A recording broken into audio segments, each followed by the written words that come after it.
గురుగారు నమస్కారం. వాగర్తాపివ సంవృత్తం వాగర్త ప్రతిపత్తయే జగత పితరం వందే పార్వతీ పరమేశ్వరం. గురుభ్యో నమః.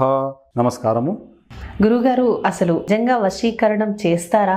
ఒకవేళ చేస్తే అంటే మెయిన్గా స్త్రీ వశీకరణం ఎప్పుడు చేస్తారు, అసలు ఎందుకు చేస్తారు? అలాగే పురుష వశీకరణం కూడా చేస్తూ ఉంటారు. అసలు ఈ వశీకరణం అనేది ఎందుకు చేస్తారు? ఈ ఒక వశీకరణంతో మనకు కావలసిన కొన్ని పనులు కానీ వస్తువులు కానీ మనుషులను కానీ వశం చేసుకోవచ్చు. ఇది కరెక్టే. కానీ ఆ వశీకరణ ప్రయోగము ఏ విధంగా చేయాలి, ఎలాంటి సందర్భాల్లో చేయాలనేది చాలా ముఖ్యమైన పాత్ర వహిస్తుంది. ఎలాగంటే ఇప్పుడు ఉదాహరణకు కొద్దిమంది ప్రేమిస్తూ ఉంటారు, చాలా సంవత్సరాల నుంచి ఇద్దరు కలిసిమెలిసి ఉంటారు.